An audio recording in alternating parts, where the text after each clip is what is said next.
Hello everyone. आज हम discuss करने जा रहे हैं पिट्स इंडिया एक्ट 1784। तो वीडियो की नोट्स प्राप्त करने के लिए विजिट करें वेबसाइट www.studentclassesprayagraj.com। तो 1784 का पिट्स इंडिया एक्ट ये है क्या? इससे पहले हमने 1773 का रेगुलेटिंग एक्ट पढ़ा था, उसके बाद हमने 1781 का एक्ट ऑफ सेटलमेंट पढ़ा था। अब हम पढ़ने जा रहे हैं 1784 का पिट्स इंडिया एक्ट। तो रेगुलेटिंग एक्ट 1773 की कमियों को दूर करने के लिए ब्रिटिश संसद ने एक संशोधित अधिनियम 1781 में पारित किया, जिसे एक्ट ऑफ सेटलमेंट के नाम से भी जाना जाता है। और वो दोनों ही हम कर चुके हैं, रेगुलेटिंग एक्ट 1773 और एक्ट ऑफ सेटलमेंट 1781। और आप इन दोनों को करने के बाद ही इसे करिएगा 1784 का पिट्स इंडिया एक्ट, तभी आप इसको ज़्यादा अच्छे से अंडरस्टैंड कर सकेंगे। तो उसके बाद एक अन्य महत्वपूर्ण अधिनियम पिट्स इंडिया एक्ट 1784 अस्तित्व में आया। इस अधिनियम की विशेषताएं इस प्रकार थी। तो इस अधिनियम की विशेषताएं क्या थी, फीचर्स क्या थी, ये हम जानते हैं। इसने कंपनी के राजनीतिक और वाणिज्यिक कार्यों को पृथक पृथक कर दिया, यानी पॉलिटिकल वर्क्स और कॉमर्शियल वर्क्स। इससे पहले ईस्ट इंडिया कंपनी एक कॉमर्शियल बॉडी के तौर पे काम कर रही थी, लेकिन जब उसने बंगाल पर उसने अपना पॉलिटिकल वर्क स्टार्ट किया, बंगाल में उसने पॉलिटिकल इस्टेब्लिशमेंट किए, तो उसके बाद उसने दो काम स्टार्ट किए। एक तो वो कॉमर्शियल काम कर रही थी, उसके साथ ही साथ वो शासन भी चला रही थी। तो धीरे धीरे वो प्रॉफिट्स अर्न करने लग गई, और जब वो प्रॉफिट्स अर्न करने लग गई तो ब्रिटिश गवर्नमेंट अब ईस्ट इंडिया कंपनी को रेगुलेट करने का प्रयास करने लग गई, और इन रेगुलेटिंग एक्ट्स के द्वारा ही वो ये करने का प्रयास कर रही थी। 1773 में पहले कुछ रेगुलेशंस आए, अब 1784 में और ज़्यादा रेगुलेशंस आए। इन रेगुलेशंस में क्या हुआ कि पॉलिटिकल काम और कॉमर्शियल काम अब कंपनी अलग अलग तौर पे करेगी। पहले एक ही कंपनी जो थी वो ही दोनों काम कर रही थी, पॉलिटिकल वर्क्स भी और कॉमर्शियल वर्क्स भी, राजनीतिक काम भी और वाणिज्यिक काम भी। लेकिन अब इस एक्ट के द्वारा उनको दोनों को अलग अलग कर दिया गया।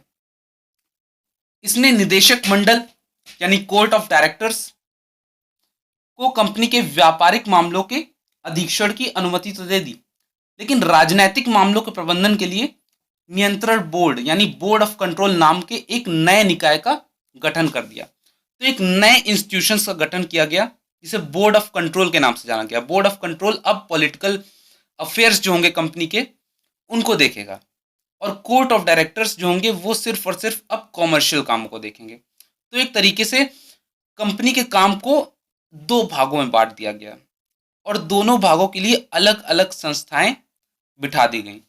तो इस प्रकार द्वैध शासन की व्यवस्था का आरंभ कर दिया गया, यानी डुअल शासन, डुअल गवर्नमेंट। अब नियंत्रण बोर्ड को यह शक्ति थी कि वह ब्रिटिश नियंत्रित भारत में सभी नागरिक, सैन्य सरकार व राजस्व गतिविधियों का अधीक्षण व नियंत्रण करे। तो जो नियंत्रण बोर्ड था यानी बोर्ड ऑफ कंट्रोल, उसको क्या पावर्स थी कि वह ब्रिटिश कंट्रोल्ड जो भारत था उसमें सभी नागरिक, सैन्य सरकार और राजस्व गतिविधियां जो थी उनका नियंत्रण वो कर सकता था, उसको कंट्रोल कर सकता था, उसको रेगुलेट कर सकता था। तो इस प्रकार यह अधिनियम दो कारणों से महत्वपूर्ण था।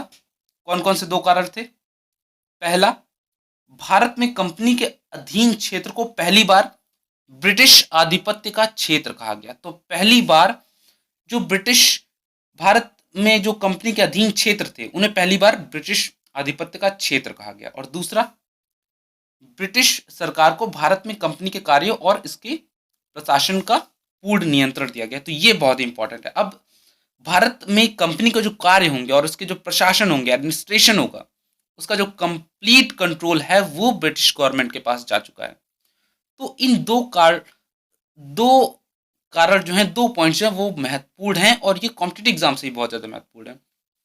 तो एक रिवीजन के तौर पर मैं आपको दो तीन पॉइंट्स बताता हूँ जो कि आप याद कर लीजिएगा पिट्स इंडिया एक्ट के लिए, और ये आपको हर कॉम्पिटिटिव एग्जाम में बहुत काम आएंगे। पहली बात, कॉमर्शियल और पॉलिटिकल फंक्शंस को अलग अलग करना।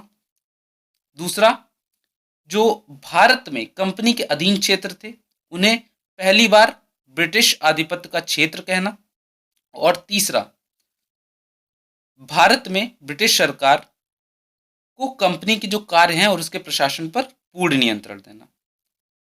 तो ये तीन चीजें जो बहुत ही इंपॉर्टेंट है, पिट्स इंडिया एक्ट अगर आपके सामने आता है तो ये तीन चीज आपके दिमाग में आ जानी चाहिए। ठीक है। और एक और इम्पॉर्टेंट पार्ट कि बोर्ड ऑफ कंट्रोल नाम की एक बॉडी बनाई गई इसके द्वारा। तो इसी के साथ पिट्स इंडिया एक्ट कंप्लीट होता है। और जो भी कॉम्पिटेटिव एग्जाम्स में क्वेश्चन पूछे जाएंगे वो मोस्टली इन्हीं पॉइंट से पूछे जाएंगे। और ये जो छोटे छोटे एक्ट्स हैं ये बहुत ही इंपॉर्टेंट है, क्योंकि यूपीएससी और स्टेट पीएससी जो हैं उसमें से इन एक्ट से एक ना एक क्वेश्चन जरूर पूछा जाता है। 1773 एक्ट हो, चाहे 1784 का पिट्स इंडिया एक्ट हो, या इसके बाद के जो भी एक्ट हो, गवर्नमेंट ऑफ इंडिया एक्ट 1858, और भी जो एक्ट्स आए हैं आगे जो कि मैं आगे कवर करूंगा। तो ये जो टॉपिक्स हैं भले ही छोटे हैं लेकिन बहुत ही इंपॉर्टेंट है, क्योंकि हर साल एक क्वेश्चन जो कि आपको कॉम्पिटेटिव एग्जाम में सेलेक्ट कर सकता है, सिलेक्शन आपको दिला सकता है। तो ये जो टॉपिक्स हैं जो कि आप आसानी से इन्हें प्रिपेयर कर सकते हैं। इसमें क्वेश्चन जो है कहीं से इधर उधर नहीं आएगा, सिर्फ और सिर्फ इन्हीं कुछ पॉइंट्स है उन्हीं से आएगा।